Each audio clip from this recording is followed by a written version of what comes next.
अमरीकियों ने तय कर लिया है कि अब की हम रूस की नाक यहाँ पे यूक्रेन में रगड़ देंगे, और रूस ने तय कर लिया है कि हम तुमसे हारेंगे नहीं। और दुनिया को बताया नहीं जा रहा कि वेस्ट ने अपने स्ट्रेटेजिक एम्स के लिए पैसे और हथियार दे के यूक्रेनियंस का खून खरीद लिया, यानी ब्लड उनका शेड हो रहा है।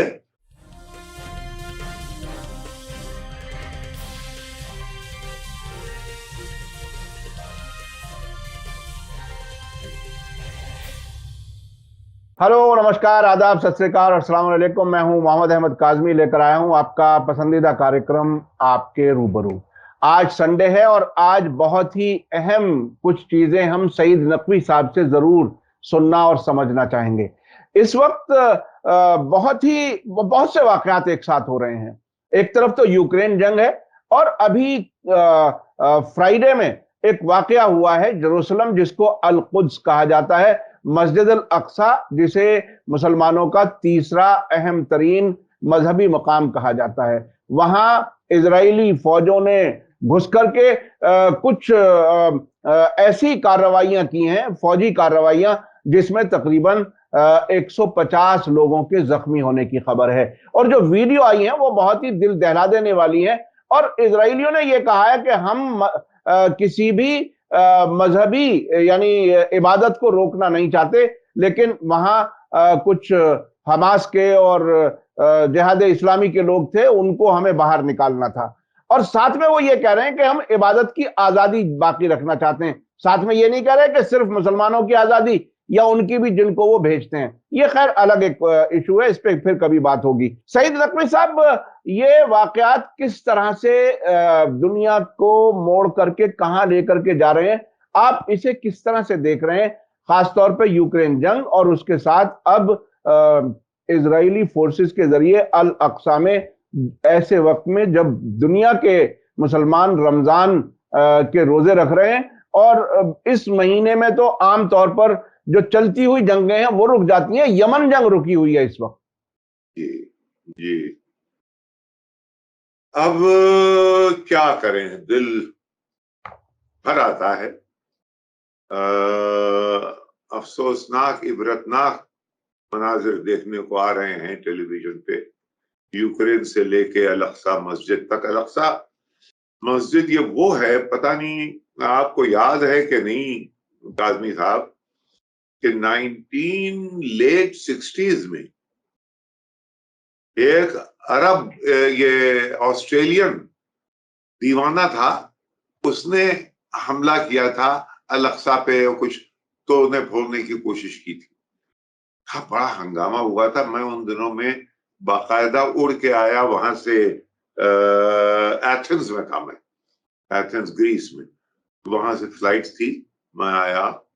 और उन दिनों में हम लोगों को 2 पासपोर्ट, यानी अगर आप इजराइल जाएं तो आप उस पासपोर्ट को इस्तेमाल नहीं करते थे, वो एक अलग पासपोर्ट था, क्योंकि वो पासपोर्ट फिर बाकी तमाम मुल्क ममालिक के लिए ममनू था। जिस पासपोर्ट पे आप इजराइल गए, फिर वहां पे उसी पासपोर्ट से उनका ठप्पा लगा, वो ठप्पा नहीं लगाते थे, वो एक कागज लगा देते थे, वो भी बहुत ही। और आप उन दिनों के ईरान में उतर सकते थे, यानी शाह के ईरान में मैं उतरा। जब मैं वहां गया तो वहां के म्यूनिसिपैलिटी की पब्लिक रिलेशंस ऑफिसर बादशेबा हरमान बहुत ही खूबसूरत खातून थी, जिन्हें गजल थी बिल्कुल, और बहुत ही मुहज्जब। वो मुझको ले गई अल-अक्सा मस्जिद, और अल-अक्सा मस्जिद के बाहर वो रुक गई कि मैं ना जाऊंगी, क्योंकि मैंने हिजाब नहीं किया हुआ है। और तमाम उन दिनों में मैं आपको क्या बताऊं, उससे मैं इतना मुतासिर हुआ। वो एक अजीब व गरीब इजराइल था। यानी अब यह कि इजराइल बना ना बना इस पर मैं नहीं जा रहा हूं, लेकिन इतना सॉफ्ट स्टेट था, क्योंकि ये सब सिर्फ किबुट्स में रहते थे। किबुट्स थे कोऑपरेटिव्स, यानी कैपिटलिज्म का ठप्पा अभी इजराइल पे नहीं लगा था। बहुत ही ह्यूमेन, बहुत ही शरीफ किस्म के लोग, वो बात करते थे, हिंदुस्तानी मुसलमानों के बारे में पूछते थे। और इस यानी ये भी एक मिजाज उस मुल्क का मैंने देखा। अलग सा मस्जिद पहली दफा गया और वहां के इमाम से मिला, वो जनाब उन्होंने जब मेरा नाम देखा तो उसका बड़ा एहतराम किया वगैरह वगैरह। अब मैं जो अब जाता हूं तो साहब वो बाप रे बाप, बिल्कुल जमीन और आसमान का फर्क है। इतनी हार्ड स्टेट बन गई है वो कि जिसका के अब जवाब नहीं है।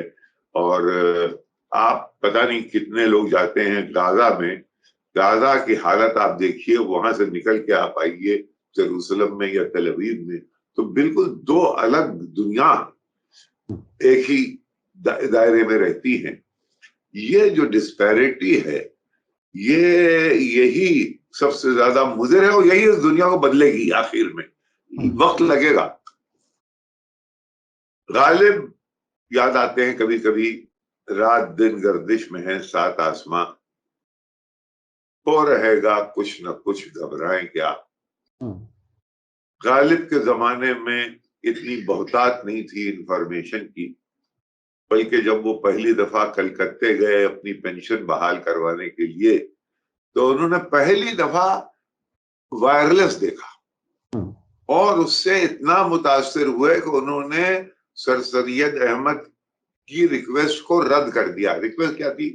सर सैयद अहमद ने गालिब से कहा था कि आप ये Aine Akbari, the laws of Akbar the great, उसका दीबाचा लिख दीजिए।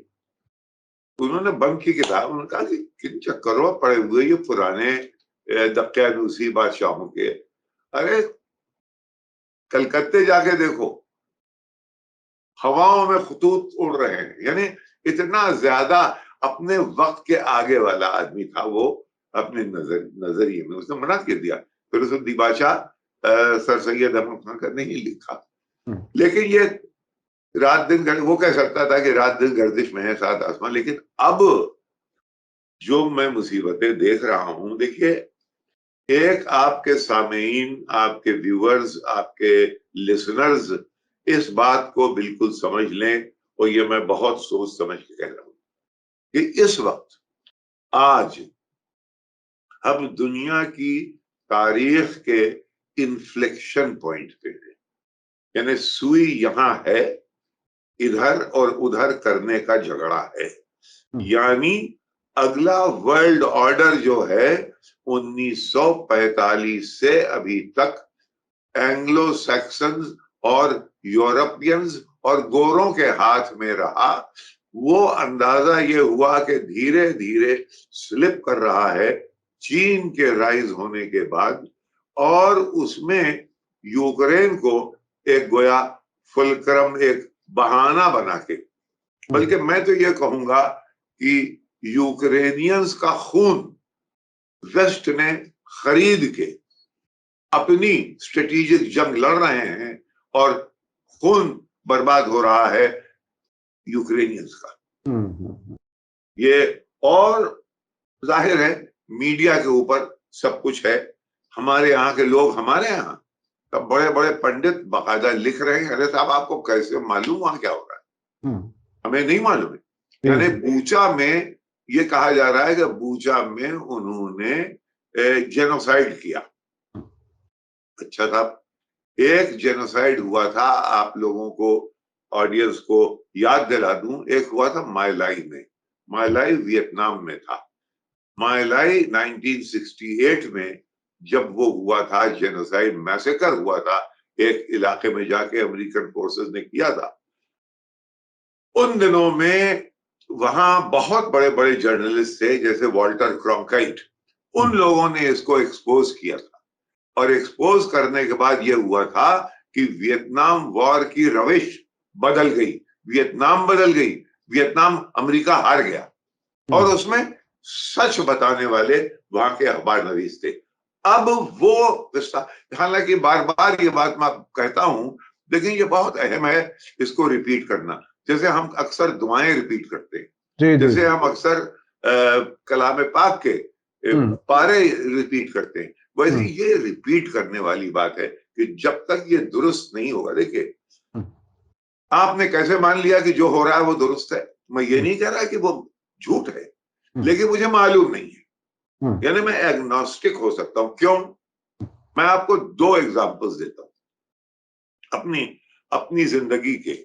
जी, मैं उसी पर आना चाहता था कि आपने दुनिया की जंगें कवर की हैं, खुद जाती तौर पर आप गए हैं, इराक जंग देखी है, वियतनाम देखा है, और बहुत सी चीजें ऐसी हैं जो दोहराई जाए तो ये खुद अपने आप में बहुत लंबा प्रोग्राम हो जाए। लेकिन मीडिया का रोल किस तरह से अहम होता है जंगों में, जिसको आप बार बार इस जंग के बारे में बार बार कह रहे हैं, और मैं समझता हूं कि ये बहुत ही अहम है। मैं नहीं, क्योंकि मैं हूं, कहता रहता हूं, लेकिन क्योंकि मैं ये एक कैंपेन नहीं है जो कि CNN, BBC, फॉक्स न्यूज सब में फैला हुआ हो। ये एक आपका प्रोग्राम है, ये एक मेरा कॉलम है जो कि कहीं में छप जाता है, लेकिन ये कि न्यूयॉर्क टाइम्स और वाशिंगटन, यानी दुनिया पे हावी है जो इंफॉर्मेशन, और जो झूठ बोल रहा है। जो ये मैं एग्जाम्पल आपको 2 छोटे एग्जाम्पल दूंगा। काजमी साहब, मुझे इजाजत दीजिए आप। जी जी जी, बिल्कुल बिल्कुल। हम जब अटल बिहारी वाजपेयी 1979 में एक बहुत ही इपॉक मेकिंग विजिट पे गए चाइना, तो अखबार वाले भी उन दिनों में साथ जाते थे, उनमें से मैं भी था, और बहुत से लोग थे, बड़े बड़े अखबार, एन राम थे हिंदू के, और सीनियर लोग थे। इत्तेफाक से वहां ऐसा हुआ कि हैंगचाओ एक जगह थी।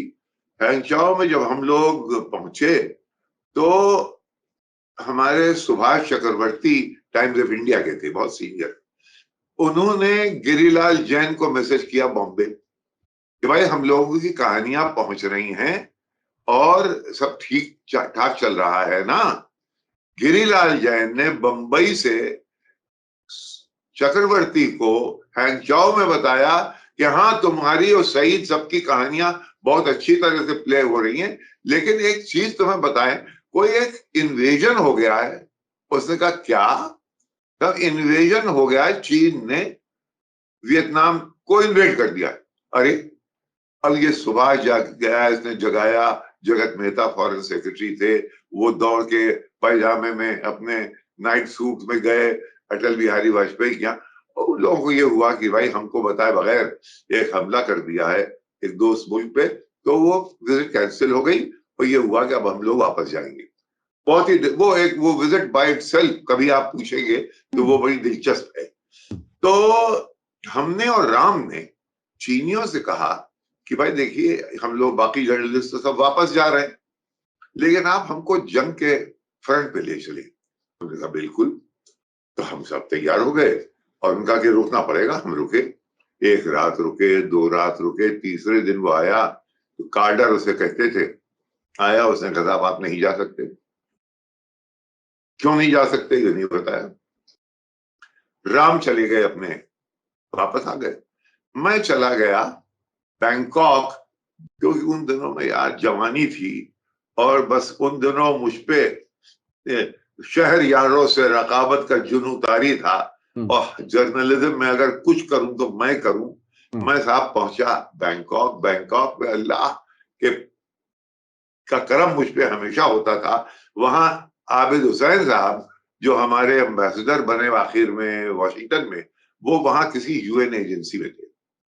मैंने कहा आबिद भाई हमको ये वीजा चाहिए। उनके UN एजेंसी के साथ एक वहां बहुत मशहूर वियतनाम की बाओ दाई फैमिली, बाओ दाई, ये वहां की बहुत पुरानी फैमिली थी, उनका एक आदमी था।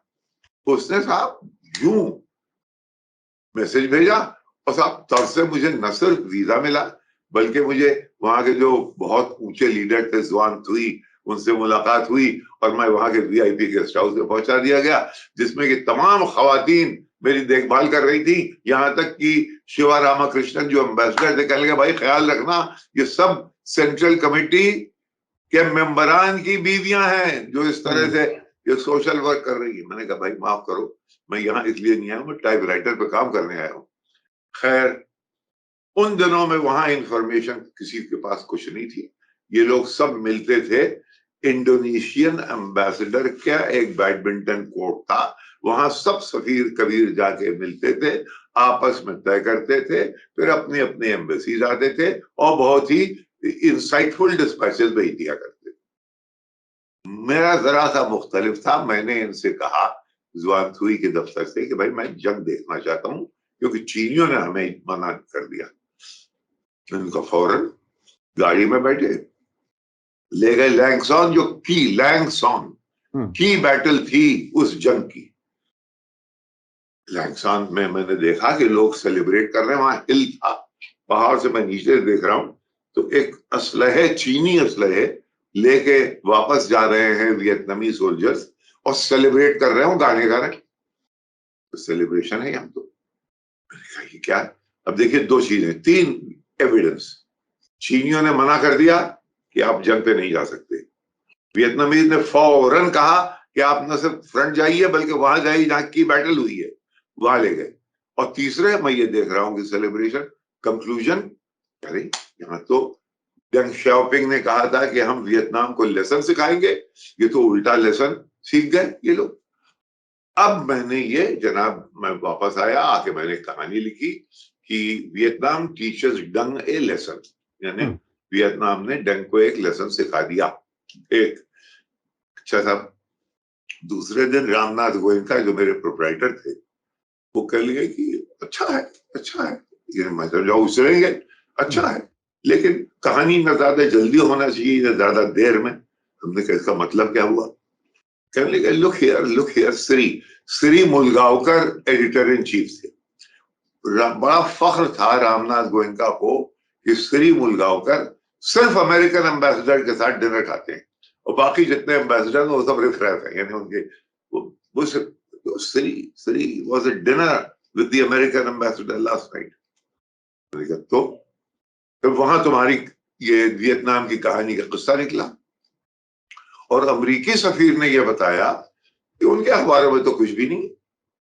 तो नतीजा यह हुआ कि मेरी ये कहानी मेरे अखबार वाले सेलिब्रेट करते, वो एडिटर जो है वो अमेरिकन एम्बेसडर की एक बात के ऊपर खामोश हो गए। लेकिन कहानी यहां नहीं खत्म हुई। सुशीतल बैनर्जी उन दिनों में थे डिफेंस सेक्रेटरी, उन दिनों में बड़े ईमानदार भी हुआ करते थे ब्यूरोक्रेसी, बड़ा जबरदस्त आदमी था। सुशीतल बैनर्जी ने मुझे टेलीफोन किया, जूनियर था मैं, सेक्रेटरी मुझे टेलीफोन कर रहा कि तुम मेरे दफ्तर फौरन आ जाओ। क्यों? क्या पूरी टॉप ब्रास जो आर्मी की है उसने तुम्हारी रिपोर्ट्स पढ़ी हैं और वो कह रही है बहुत रिवीलिंग है, वो तुमको डीब्रीफ करना चाहते हैं।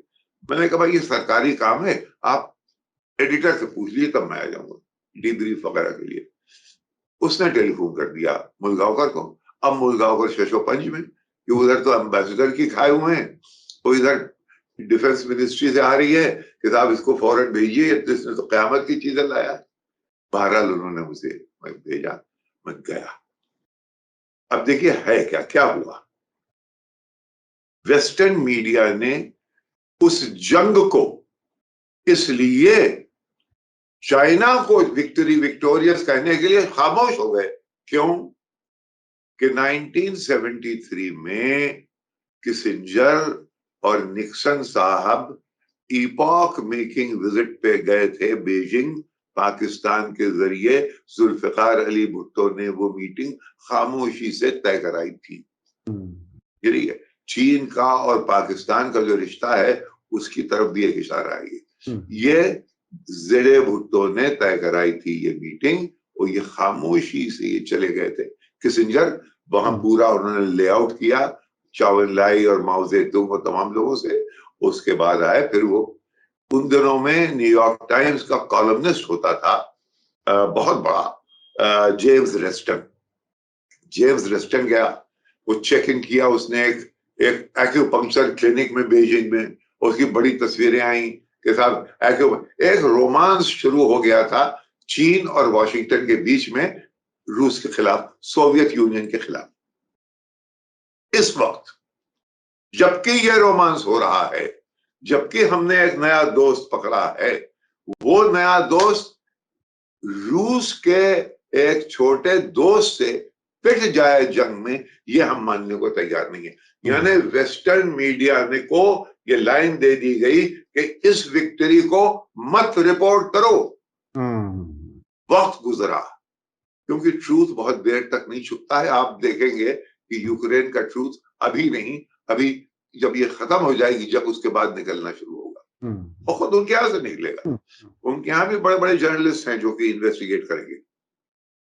अब क्या हुआ था कि हमने जो किया, तो यहाँ 3 साल लगे कन्वेंशनल विजडम दुनिया की बनने में।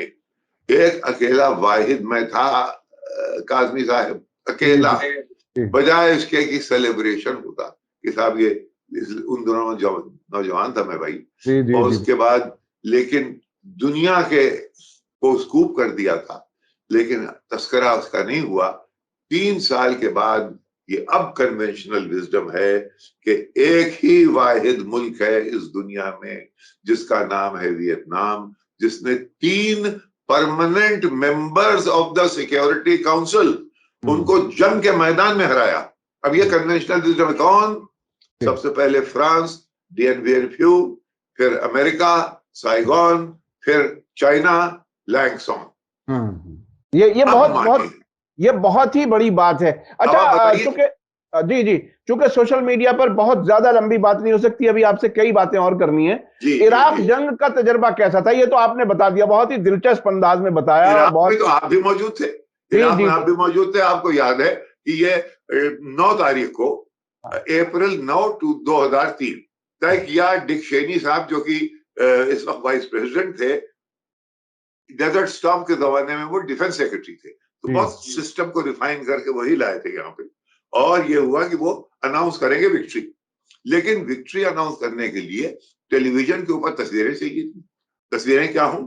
लोग आ रहे हैं, सद्दाम हुसैन के खिलाफ नारे लगा रहे हैं, और एक उन्होंने ताड़ा वो स्टैचू जो है फिरदौस स्क्वायर पे, जो कि पैलेस्टाइन होटल के सामने, जहां आप लोग, हमारे लोग, आप जाके वहां रहे हैं, मैं रहा हूँ, सतीश जेकब वहां रहा है, मैंने वहां से रिपोर्टिंग की, हमारी टीम पूरी जो थी। जी, अब जनाब अली वहां पे इसको गिराया जाए। अच्छा, अगर हम और आप वहां ना होते, अगर हम और आप वहां ना होते, तो जनाब अली मार लिया था पापड़ वाले को। और ये जनाब झूठ जो था ये ना निकलता। झूठ क्या था? झूठ ये था कि डिक चेनी की तस्वीर आएगी, वो तकरीर कर रहे होंगे, और उसको बीच बीच में इंटरस्पर्स करेंगे कि लोग जाके सद्दाम के स्टैचू को गिराने की कोशिश कर रहे हैं और लोग नारे लगा। वो कुछ हुआ ही नहीं, लोग निकले ही नहीं, क्योंकि बात फौज अभी मौजूद थी। लोग डरते थे कि अल्लाह जाने क्या हो। तब इनके समझ में आया कि अरे, जो सदन यानी नजफ और करबला से जो रेफ्यूजीज आके सद्दाम सिटी में बसाए गए थे, शिया, क्योंकि शिया को बोझ था सद्दाम हुसैन से, उनको मोबिलाइज किया जाए, वरना तो पूरे स्कीम ये गिर जाएगी। तब जनाब अली ये पहुंचे मुक्तदा सदर के पास, उसको कहते थे सद्दाम सिटी, जहां ये सब शिया घेटो था। उसको जनाब सदर ने, और ये पहले पहुंचे आयतुल्लाह बाकर अल हकीम के पास।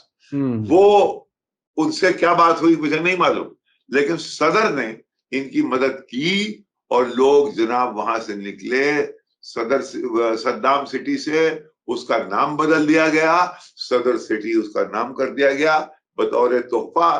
तो जनाब शिया जो थे, उनसे बेहतर आदमी दुनिया में नहीं था। थॉमस फ्रीडमैन ने इतना बड़ा एडिटोरियल पेज के ऊपर मजमून लिखा कि हयातुल्लाह अली सिस्तानी को नोबेल पीस प्राइज दिया जाए। एडिटोरियल यानी एक ऑप-एड न्यूयॉर्क टाइम्स का।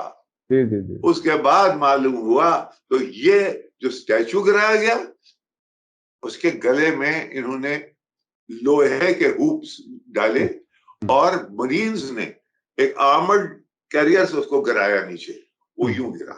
अच्छा, होटल का कुछ स्टाफ, कुछ आप लोग, और यहाँ जमीन से कैमरा यूं लगा के ऐसा एंगल लगाया गया कि वो क्राउड मालूम होने लगा। और रागे उमर, बीबीसी का नाम भी ले लूं, वो जनाब उसको हुक्म था कि इसको बिल्डअप करो। और वो people are coming from all directions, ओ इसके कुछ नहीं। आखिर में हुआ वो ये कि वो वहां से लोग निकले, सद्दाम हुसैन की तस्वीर को चप्पलें मारते हुए सदर सिटी से। तब ये जाके बात हुई कि भाई शिया जो है ये हमारे दोस्त हैं, बड़े शिया सर ना आज चढ़ा लिए गए सर पे, जब तक कि इसराइलियों ने ये बताया कि साहब देखिए ये शिया आर्क है, इसको बर्बाद करना बहुत जरूरी है। तो 4 दिन के बाद वो बुखार उतर गया। अब ये कहानी भी हम और आप अगर ना होते, यानी उस स्टैचू का गिरना एक पॉपुलर एक्ट था, झूठ।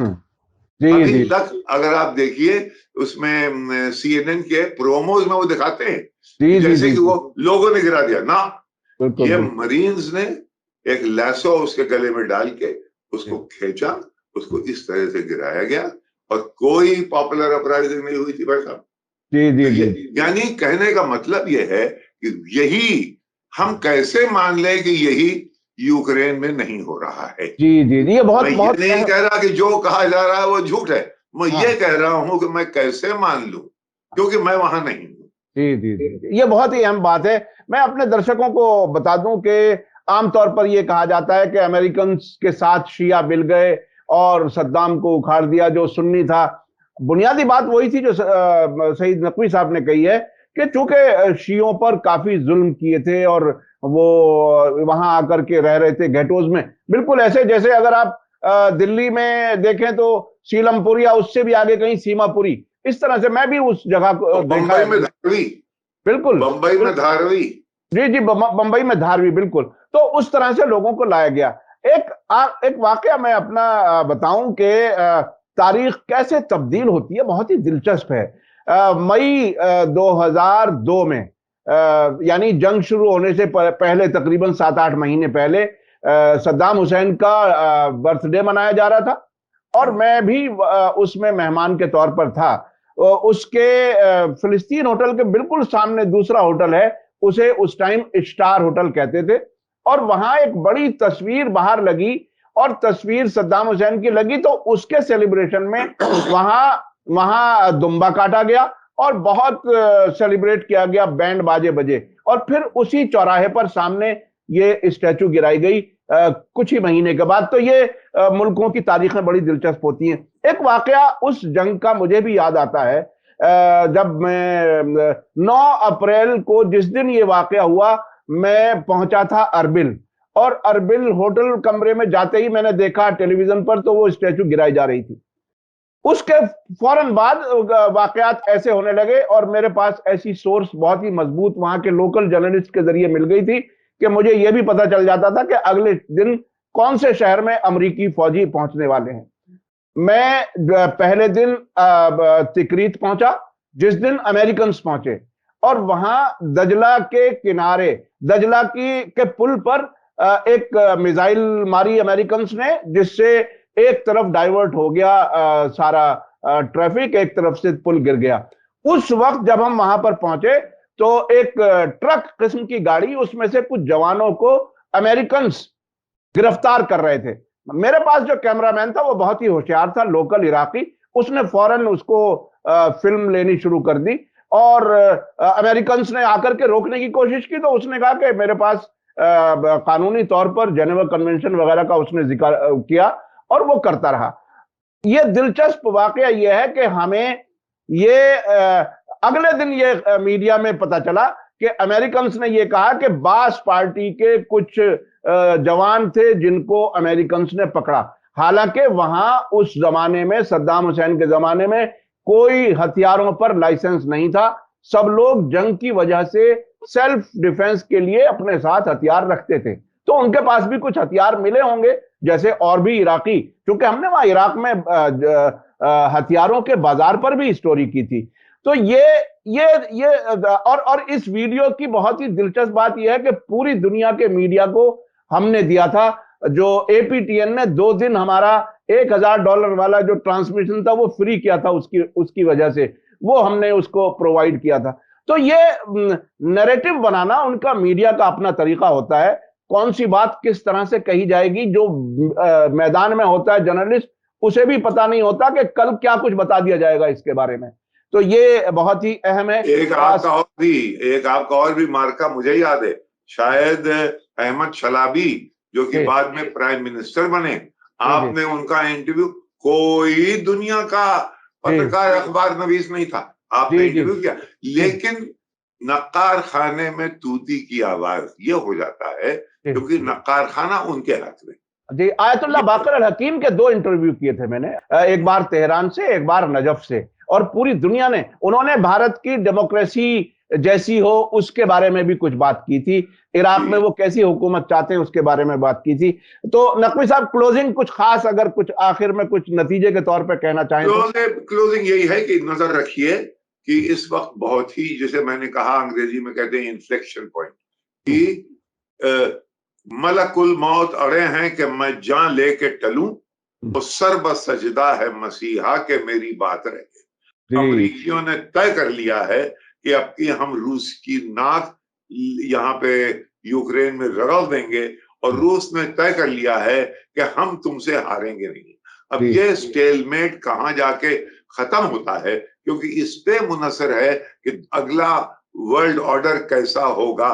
तो इसमें खतरा ये है कि जब दोनों ही ने ये ठान ली है, तब बीच में मुझे ऐसा लगता है कि खुद चीन को मुखिल होके इन दोनों के बीच में कोई ना कोई मोडस विवेंडी, चाहे वो मिन्स्क अग्रीमेंट हो, चाहे ये कि ये डॉनबास पे रुक जाए, जो भी हो, और अभी एक सीज फायर कर दिया जाए, क्योंकि वरना इस वक्त देखिए वो जो दुनिया कह नहीं रही है और दुनिया को बताया नहीं जा रहा कि वेस्ट ने अपने स्ट्रेटेजिक एम्स के लिए पैसे और हथियार दे के यूक्रेनियंस का खून खरीद लिया, यानी ब्लड उनका शेड हो रहा है, और आपके स्ट्रेटेजिक एम्स के लिए, जो कि आप यूरोप तो परेशान है,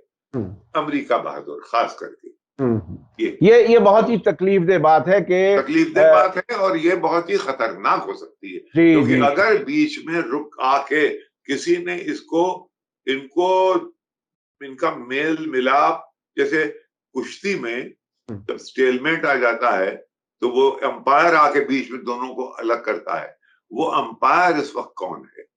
यूएन के पास ये कुव्वत है नहीं, चीन के पास इतनी कुव्वत है कि रूस वाले उनकी सुने, और इतना उनकी अप्रोच है अमेरिकन के पास कि वो बीच में ये रोल प्ले कर सकते हैं कि भाई देखिए अब बहुत हो गई, अब आप लोग, क्योंकि सबको खतरा है, कहीं ये जंग अगर हो गई और न्यूक्लियर हो गई, तब तो बहुत ही ऐसा खतरे, इस खतरे से दुनिया कभी नहीं गुजरी है जिससे हम और आप अभी गुजर रहे हैं। जी, बहुत बहुत शुक्रिया सईद नकवी साहब, आपने अपने तजर्बात और किस तरह से मीडिया, खासतौर पर अमेरिकन अपने तरीके से दुनिया को दिखाना चाहते हैं, वो अपने तजर्बे बताए वियतनाम का और इराक का, और जिस किस्म के हालात हैं, इंसानी क्राइसिस जिस तरह का है, वो बहुत ही तकलीफदेह है। कहीं भी कोई भी बेगुनाह मारा जाए, आम आदमी मारा जाए, वो बहरहाल पूरी दुनिया के लिए एक तकलीफ की बात है। बहुत बहुत शुक्रिया सईद नकवी साहब, आपसे हम बहुत कुछ सीखते हैं, समझते हैं, और हमारे दर्शक भी बहुत पसंद करते हैं आपके उन तजुर्बात को सीख कर, समझ कर। बहुत बहुत शुक्रिया। इसी के साथ मुझे दीजिए इजाजत। धन्यवाद, शुक्रिया। जय भारत, जय हिंद। मीडिया स्टार वर्ल्ड के और वीडियो देखने के लिए हमारे चैनल को सब्सक्राइब करें और सीधे नोटिफिकेशन पाने के लिए बेल आइकन दबाएं। और अगर हमारी खबर सच्ची और अच्छी लगे तो अपने व्हाट्सएप, इंस्टाग्राम, फेसबुक और ट्विटर अकाउंट पर जरूर शेयर करें।